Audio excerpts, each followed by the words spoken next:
नमस्कार मित्रों, मैं पंडित अखिल शुक्ल। जय महाकाल आयुर्वेद। ये मेरा 9165823800 ये देख रहे हैं आप, ये मेरा व्हाट्सएप नंबर भी है, यही मेरा मोबाइल नंबर भी है। गणेश जी का समय चल रहा है, कल गणेश जी विसर्जन का दिन भी है। तो गणेश जी के कार्यकाल में एक अतिशय महत्वपूर्ण जानकारी आपको दे दूं, जिसमें काफ़ी लोग पूछते भी हैं, भ्रमित भी होते हैं, और बड़ा एक भारतीय आयुर्वेद का बड़ा मूलाधार चीज़ है शहद। मूलाधार चीज़ है शहद, गाय का दूध, गौमूत्र, ये मूलाधार चीज़ें हैं। भगवान की पूजा, शिव भगवान की पूजा में भी शहद, घी, दही, दूध, ये सब ठंडी चीज़ें अर्पण की जाती हैं। तो ये भी उस धार्मिक दृष्टि से भी बड़ा महत्वपूर्ण है। अब इसमें प्रश्न आता है, छोटी मक्खी और बड़ी मक्खी हमेशा लोग पूछते हैं, तो मैंने सोचा आज आपको बता दूं। सबसे पहली बात तो सुनिए आप, शहद जो है इसलिए भगवान को अर्पण होता है, और आयुर्वेद में टॉनिक होता है शहद। 1 किलो शहद में, बड़ी मक्खी के शहद में 60,000 फूलों का रस होता है। मधुमक्खी 60,000 फूलों का रस एकत्र करती, तब 1 किलो शहद खा के और जब पचाती है तब बनता है। इसी प्रकार से छोटी मक्खी का जो शहद होता है, ये करीब 1 लाख फूलों का रस से बनता है। इसलिए छोटी मक्खी छोटी मक्खी छोटी मक्खी का शहद लोग बोलते रहते हैं, है ना। नंबर 1 बात तो ये हुई। शहद में बहुत ताकत होती है मित्रों, और शहद हमेशा ठंडी जगह पे ही होगा। शहद को अगर गर्म करके फ़िल्टर कर दिया तो शहद फिर किसी काम का बचता नहीं।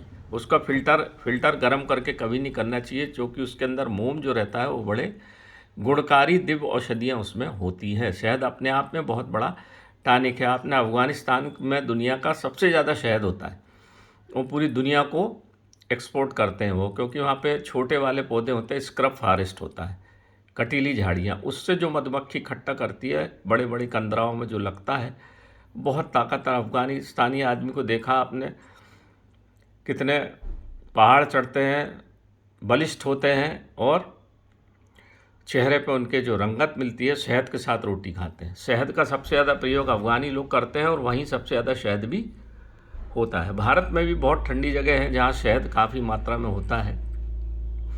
इसमें 2 तरह का शहद होता है, छोटी मक्खी का और बड़ी मक्खी का। ये छोटी मक्खी का शहद है, ये पतला रहेगा, पर ये गुणकारी बहुत होता है। इसको आँखों में लगाया जा सकता है। ये देखिए, ये छोटी मक्खी का शहद है। ये जो रखा हुआ है, ये इसका रंग ऐसा रहेगा। और ये बड़ी मक्खी का शहद है। ये दोनों शुद्ध 100% शहद शुद्ध है। ये थोड़ा सा काला रहेगा। ये रखा हुआ है, ये शहद बड़ी मक्खी का है। छोटी मक्खी का शहद जो मिलता है मित्रों, अधिकांशतः सूखे हुए झाड़ के अंदर मिलता है। छोटा सा मिलेगा, एक जगह में 50-100 ग्राम बड़ी मुश्किल से मिलता है। अधिकांशतः छोटी मक्खी नदी नालों के किनारे, हमारे जंगलों में नीम के पेड़ पे घोंसला बनाएगी, या पलाश के झाड़ पे बनाएगी, या गूलर के झाड़ पे। 3 ही जगह मैंने इसको देखा है। कहीं कहीं कहू के झाड़, क्योंकि नदी नालों के किनारे होता है, कहू है ना अर्जुन, उस पर भी छोटी मक्खी का शहद मिलता है। छोटी मक्खी का शहद अतिशय दिव्य होता है मित्रों। वैसे तो दोनों शहद योगवाही होते हैं, गाय का घी, गाय का दूध और शहद, ये योगवाही होते हैं। इसलिए आयुर्वेद में इंजेक्शन का काम करता है शहद। इसमें कोई भी औषधि घोल के जब हम चाटते हैं या खाते हैं तो सीधी हमारे खून में चली जाती है। इसलिए शहद का उपयोग आयुर्वेद में बहुत पुरातन काल से होता चला आया है। अब छोटी मक्खी और बड़ी मक्खी नाम सुन लेते हैं यूट्यूब पे लोग, फिर वो बातचीत करते हैं। जैसे पारद के संस्कार का नाम सुन लिया, 18 संस्कार, 20 संस्कार कैसे होते हैं। अरे भैया, पहले संस्कार समझो। पूछना शुरू कर देते हैं, प्रश्न ऐसे दागते हैं जैसे कि बंदूक की गोली।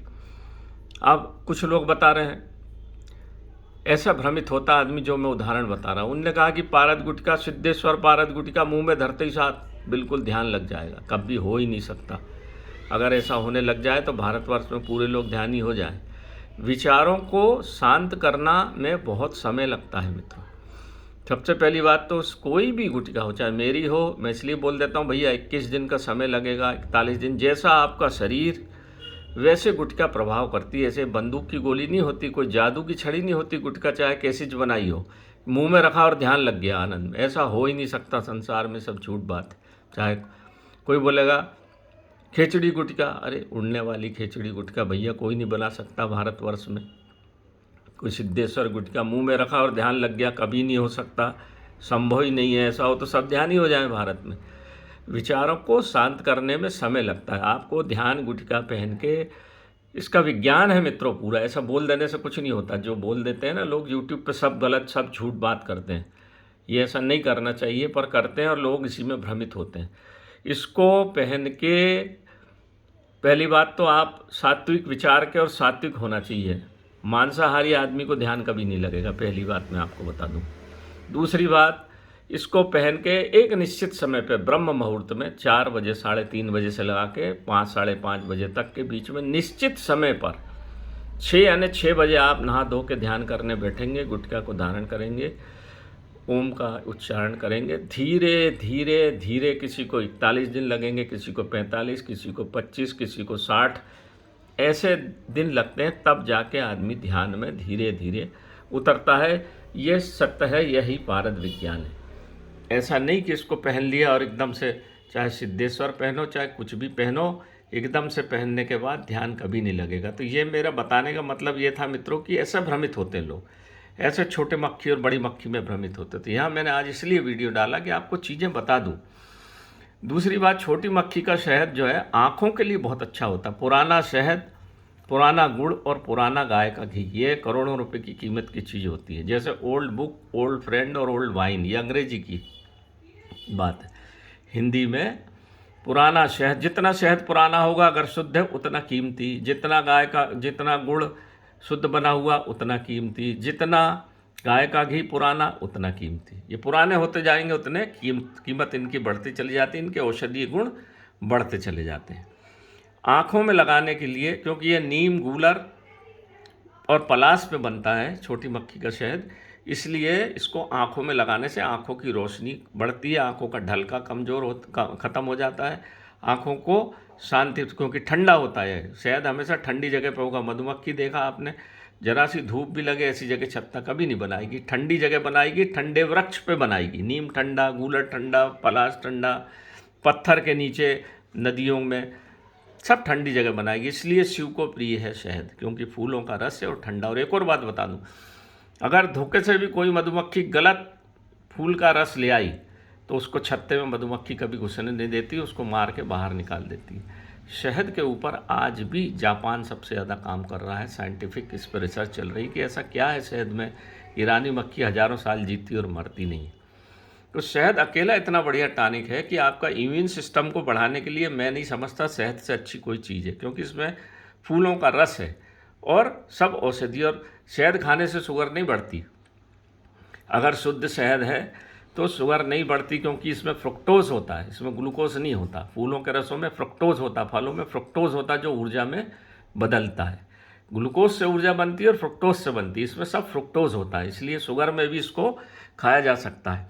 इसको सुबह काली चाय में अगर 1-1 चम्मच डाल के पिएंगे तो आपका कोलेस्ट्रॉल को कम कर देगा, ये आपके हार्ट को क्लियर कर देगा, आपके नर्वस सिस्टम को बढ़िया करेगा, आपको दिमाग को शीतलता प्रदान करेगा। इतने काम की चीज़ है शहद। शहद के अद्वितीय गुण हैं मित्रों। तो यहाँ ये मैंने आपको ये 2 चीज़ बता दी। और वैसे भी हम शहद को दूध में डाल के बच्चों को पिलाओगे तो मोटापा बढ़ेगा, अगर गर्म पानी में शहद को डाल के घोल के पियोगे तो कोलेस्ट्रॉल को गला देगा। ये शहद के गुण, एक ही चीज़ है। एक थोड़ा सा कुनकुने में पियोगे, थोड़ा सा नींबू, शहद और कुनकुना पानी, तो आपका मोटापा कम हो जाएगा, वजन कम हो जाएगा, फैट गला देगा, हार्ट को क्लियर कर देगा, खून को पतला करेगा। और दूध में डाल के बच्चों को पिलाओगे, आप कभी शुद्ध घी के पराठे में शहद लगा के सवेरे खाइए, देखिए कितना आपको दिन भर ताकत मिलेगी और स्फूर्ति बनी रहेगी। ये तो बात हुई शहद की। अब मैं आपको डाल के बता देता हूँ। इसको अगर आप डालेंगे तो शहद ऐसे जमेगा, ऐसे गिरेगा, ऐसे ऐसे जमता है शुद्ध शहद। आजकल बड़ी मुश्किल हो गई कि लोग बाग क्या करते हैं, बगीचों में शक्कर ट्रे में भर के रख देते हैं, गुड़ घोल के रख देते हैं। और मधुमक्खी उसको खा के शहद बना रही है। अब यही तो बात है कि ये देखिए पतला शहद है, ये छोटी मक्खी का, ये ऐसा गिरेगा, इकट्ठा रहेगा, ये फैलेगा नहीं जल्दी। देखिए कपड़े पे गिर जाएगा तो कपड़े को आर पार नहीं करेगा। ये देखिए कपड़े पे आप इसको गिरा दीजिए, कपड़े को जल्दी पार नहीं करेगा, और शक्कर वक्कर होगी तो पार हो जाएगा। थोड़ा सा मैं इसको गिरा के बता दूंगा आपको, ये ऐसा। अब ये जमा रहेगा, ये ऐसा गिरता से, ये ऐसे गिरता कपड़े पे। देखो कुत्ता इसको कभी नहीं खाएगा, शुद्ध शहद को कुत्ता नहीं खाता। पानी में डाल के दिखाता हूँ, पानी में ये एकदम कभी नहीं घुलेगा। देखिए ये पानी है मेरे गिलास में, ये देखिए ऐसे जाके ये पानी में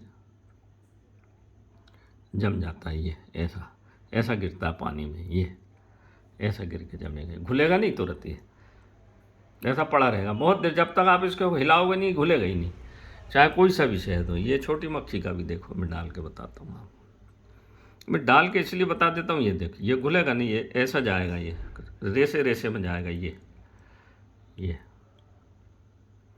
पड़ा रहेगा। अब ये घुलेगा ही नहीं, शक्कर तुरंत घुल जाएगी। ये देखिए ये रखा रहेगा, ये जब तक आप इसको घोलेंगे नहीं, ये पड़ा रहेगा।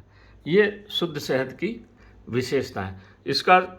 इसका ढक्कन आप खोलेंगे शहद का तो एकदम खुशबू आएगी, दोनों शहद, चाहे छोटे मक्खी का हो चाहे बड़ा शहद। आपने ढक्कन खोला और खुशबू आना चाहिए शहद की, फूल, क्योंकि ये फूलों के रस से बना है, इसलिए इसमें खुशबू ज़रूर आना चाहिए। तो यहाँ ये मित्रों मैंने आज आपको छोटी मक्खी और बड़ी मक्खी का शहद दोनों दिखा दिया। ये हम उपयोग करते हैं, इसका खुद भी करते हैं, और बहुत काम की चीज़ें हैं दवाई में। बच्चों को अगर देंगे तो इम्यून सिस्टम बहुत बढ़िया बढ़ता है। उनको ब्रेड में लगा के, रोटी में लगा के, पराठे में लगा के दीजिए तो पाचक भी होता है, ये रक्त को भी शुद्ध करता है, शरीर की हड्डियों को भी मजबूत करता है, दिमाग को शांत करके एकाग्र करता है, और बहुत सारा ही उपयोगी चीज़ है शहद।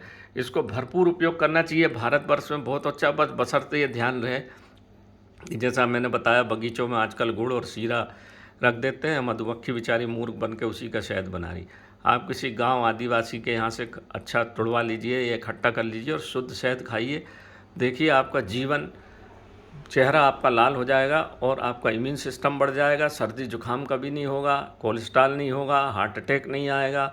हजारों बीमारियों को शहद अपने आप ठीक कर देता है, कैंसर तक के घाव पेट में भर देता है शहद। मुंह में छाले हो गए शहद लगा लीजिए, छाले ठीक।